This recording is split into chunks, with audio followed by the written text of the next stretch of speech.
साजिद साहब, आपने शुरू में फरमाया कि ये जो फ़िक्र फ़राई है, ये एक किस्म की अप्रोच है या एक रास्ता है इस दीन को या कुरान को सही तरह समझने का। जी। तो मैं अगर इस बात को सही समझाऊँ, तो मेरा एक्चुअली 2 सवाल हैं। पहला सवाल तो ये है, क्या यही एक ही रास्ता है दीन को समझने का या और रास्ते भी हैं, जिससे दीन की सही डेस्टिनेशन तक पहुंचा जा सकता है? क्योंकि हमारा सबका असूल तो यही है कि हम अल्लाह की बारगाह में जब पहुंचे तो सुरखरू हों। तो सुरखरुई का क्या यही रास्ता है या और रास्ते भी हैं? एक तो पहला सवाल तो ये है।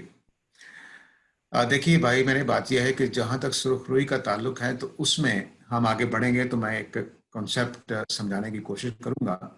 वो ये है कि जो दीन पूरी उम्मत लेकर मान के बैठी हुई है, बस उसको अपना लें तो आपको सुरखरुई क़यामत वाले दिन हासिल हो जाएगी। उसके लिए ना फराही अप्रोच की ज़रूरत है, ना देवबंदी, ना बरेलवी, ना अहले हदीस। उसके लिए ज़रूरी है कि आप एक बद्दू भी हों और दीन के उस हिस्से पे अमल करते हो तो आपको निजात मिल जाएगी। असल चीज़ जो बुनियादी आखिरत में कामयाबी के लिए, उसको अल्लाह ताला ने इन फ़िक्री बहसों पर मुनहसर नहीं रखा हुआ, क्योंकि उसमें रेडी वालों ने भी जाना है और हम जैसे लोगों ने भी जाना है और अबू हनीफा और इमाम शाफी ने भी जाना है। तो वो क्या इमाम शाफी इस वजह से जन्नत में जाएंगे कि उन्होंने एक शाफी फ़िक़्ह की बुनियाद रखी? नहीं, इस वजह से नहीं। वो अपने उस बुनियादी दीन की वजह से सुरखरू होंगे जो उनको दीन पे अमल करने से हासिल होती है। रह गया आपका सवाल का ये हिस्सा कि क्या इसके अलावा भी कोई रास्ते हैं? तो बिलाशुबा इसके अलावा रास्ते हैं और हमारी उम्मत में कई अप्रोचेस हैं। मसलन हनफी एक अप्रोच है, शाफी एक अप्रोच है, हम्बली एक अप्रोच है, ज़ाहिरी एक अप्रोच है।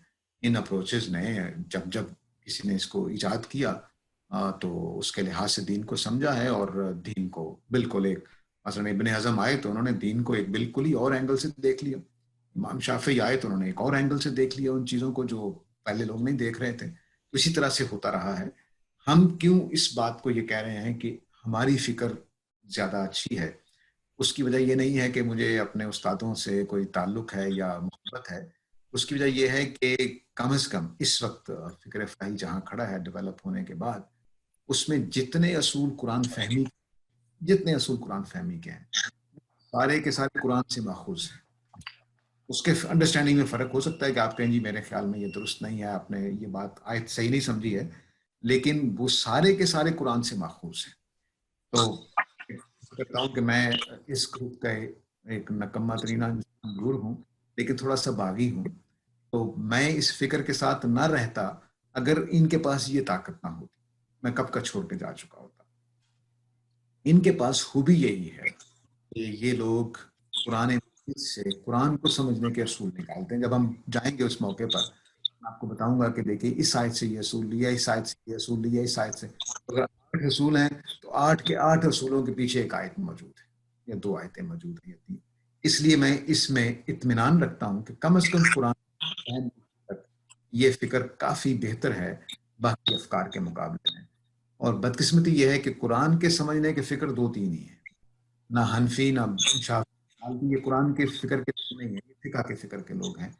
कुरान मजीद के समझने के जो हमारी हिस्ट्री है, ये चंद मुफ़स्सिर हैं ओरिजिनल, आप उँगलियों पर गिन सकते हैं 4 या 5 और दौरे जदीद में आकर कुरान के ऊपर गौर करने का बहुत बड़े पैमाने पर काम हुआ है।